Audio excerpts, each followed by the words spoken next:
బులెటిన్లో breaking news చూస్తున్నాం. మణిపూర్ హింసాకాండ పార్లమెంటును కుదిపేస్తోంది. దాదాపు 3 నెలలుగా మణిపూర్ అట్టుడికిపోతుంటే ప్రధాని కనీసం మాట్లాడడం లేదని, ఈ అంశంపై మోదీ తక్షణమే సమాధానం ఇవ్వాలంటూ విపక్షాలు డిమాండ్ చేస్తున్నాయి. ప్రతిపక్ష సభ్యుల నినాదాలు, ఆందోళనలు, నిరసనలతో ఉభయ సభలు స్తంభిస్తున్నాయి. వర్షాకాల సమావేశాల్లో వరుసగా 3వ రోజైన సోమవారం సైతం ఇదే అంశంపై విపక్షాలు ఉభయ సభలను అడ్డుకున్నాయి. దీంతో వాయిదాల పర్వం కొనసాగింది. వాయిదాల తర్వాత పదే పదే విపక్ష ఎంపీలు సభను అడ్డుకోవడంతో గందరగోళం నెలకొంది.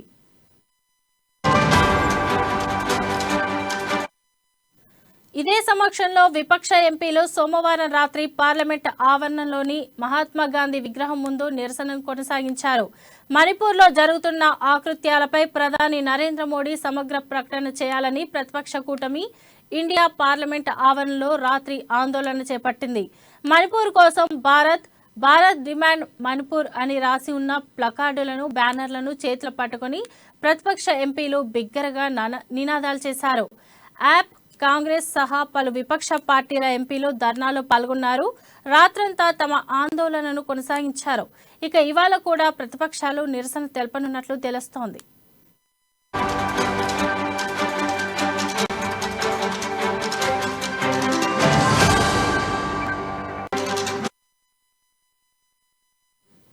బ్రేకింగ్ న్యూస్ చూస్తున్నాం.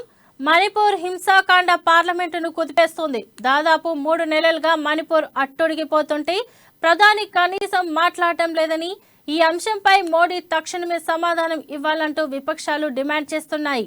ప్రతిపక్ష సభ్యుల నినాదాలు, ఆందోళనలు, నిరసనలతో ఉభయ సభలు స్తంభిస్తున్నాయి.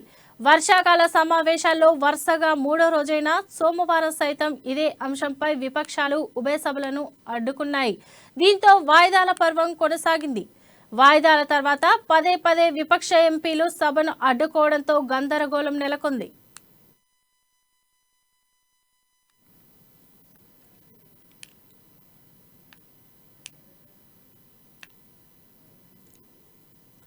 ఇదే సమయంలో విపక్ష ఎంపీలు సోమవారం రాత్రి పార్లమెంట్ ఆవరణలోని మహాత్మా గాంధీ విగ్రహం ముందు నిరసనను కొనసాగించారు. మణిపూర్లో జరుగుతున్న ఆకృత్యాలపై ప్రధాని నరేంద్ర మోడీ సమగ్ర ప్రకటన చేయాలని ప్రతిపక్ష కూటమి ఇండియా పార్లమెంట్ ఆవరణలో రాత్రి ఆందోళన చేపట్టింది. మణిపూర్ కోసం భారత్ డిమాండ్ మణిపూర్ అని రాసి ఉన్న ప్లకార్డులు, బ్యానర్లు చేతిలో పట్టుకుని ప్రతిపక్ష ఎంపీలు బిగ్గరగా నినాదాలు చేశారు. యాప్, కాంగ్రెస్ సహా పలు విపక్ష పార్టీల ఎంపీలు ధర్నాలో పాల్గొన్నారు. రాత్రంతా తమ ఆందోళనను కొనసాగించారు. ఇక ఇవాళ కూడా ప్రతిపక్షాలు నిరసన తెలపనున్నట్లు తెలుస్తోంది. ఇక దీనిపై మరింత సమాచారం మా ఢిల్లీ ప్రతినిధి రాజ్ అందిస్తారు. చెప్పండి రాజ్. శోభ, మణిపూర్ అంశం ఇక్కడ లోక్సభలో, రాజ్యసభలో చర్చకు దారితీస్తుంది. ప్రతిరోజు కూడా ప్రతిపక్షాలు పెద్ద ఎత్తున దీనికి సంబంధించి నిరసన తెలుపుతున్నాయి. ప్రధానంగా కోరుతున్నటువంటి డిమాండ్ ఒక్కటే, ప్రధాని తన హోదాలో ప్రకటన చేయాలని వారు కోరుతున్నారు. అయితే ఇప్పటి వరకు కూడా అధికార పార్టీ నుండి పాజిటివ్గా ఎటువంటి సూచన రాలేదు. వారు మొదట నుండి చెప్తున్నట్టుగా తాము ఒక ప్రకటన చేస్తామని అంటున్నారు, కానీ ప్రధానిని మాత్రం ముందుంచడం లేదు. దీంతో ఈ ఇష్యూపై ప్రతిపక్షాలు మరింత పట్టుబడుతున్నాయి. ఎందుకంటే గత కొంతకాలంగా మణిపూర్ లో జరుగుతున్నటువంటి హింస వల్ల వందల సంఖ్యలో ప్రజలు చనిపోవడం, వేల కోట్ల ఆస్తి నష్టం జరిగింది. ఇటువంటి పరిస్థితుల్లో దీనికి సంబంధించి ఒక స్పష్టమైనటువంటి ప్రకటన చేయాలని వారు కోరుతున్నారు.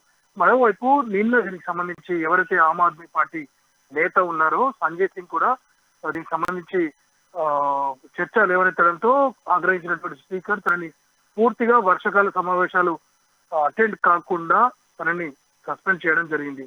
దీంతో ఇతర విపక్ష సభ్యులు తమ ప్రజాస్వామ్యంలో తమ గొంతు నొక్కుతున్నారంటూ తీవ్ర ఆగ్రహం వ్యక్తం చేశారు. పార్లమెంటు ముగిసిన తర్వాత కూడా రాత్రి పార్లమెంట్ ఆవరణలోనే గాంధీ విగ్రహం వద్ద కూర్చొని తమ నిరసన తెలిపారు.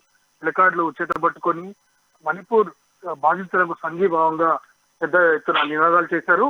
వారు కోరుతున్నట్టుగా ప్రధాని ప్రకటన చేసి అక్కడ ఉన్నటువంటి ప్రస్తుత పరిస్థితిని వివరించాలని, మరోవైపు ఆమ్ ఆద్మీ పార్టీ, తృణమూల్ కాంగ్రెస్, అలాగే కాంగ్రెస్ ఈ పార్టీలన్నీ కూడా కోరుతున్నట్టుగా అక్కడ సంబంధించినటువంటి ఒక పరిస్థితులపై ఒక కమిటీ వేసి దానికి సంబంధించి ఒక రిపోర్ట్ ని బహిరంగపరచాలని, అక్కడ జరుగుతున్నటువంటి సంఘటనలకు సంబంధించి పూర్తి స్థాయి సమాచారాన్ని దేశం ముందుంచాలని వీరు కోరుతున్నారు.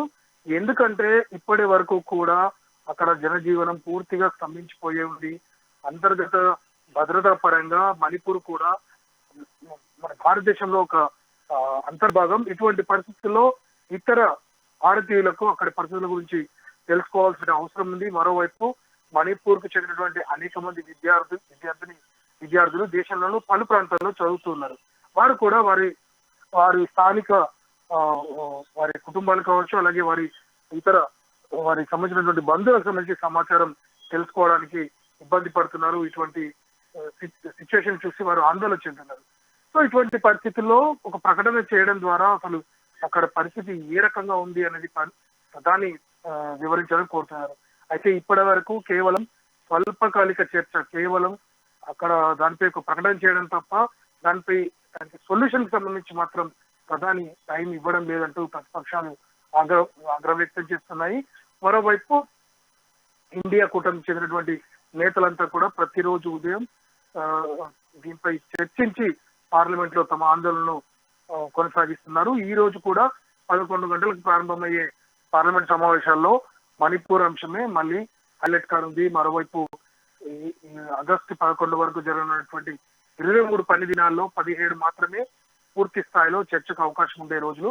ఇటువంటి పరిస్థితుల్లో ఏ రకంగా ఈ మణిపూర్ అంశాన్ని కేంద్రం సాల్వ్ చేసి ప్రతిపక్షాలను వారి సూచనలను పరిగణలోకి తీసుకుంటుందనేది చూడాల్సింది. ఈ రోజు అటెండ్ అయ్యాక ఏ రకంగా కేంద్రం స్పందిస్తుందో, ప్రధాని తన స్పీచ్ లో ఏమని చెప్తారో చూడాల్సింది.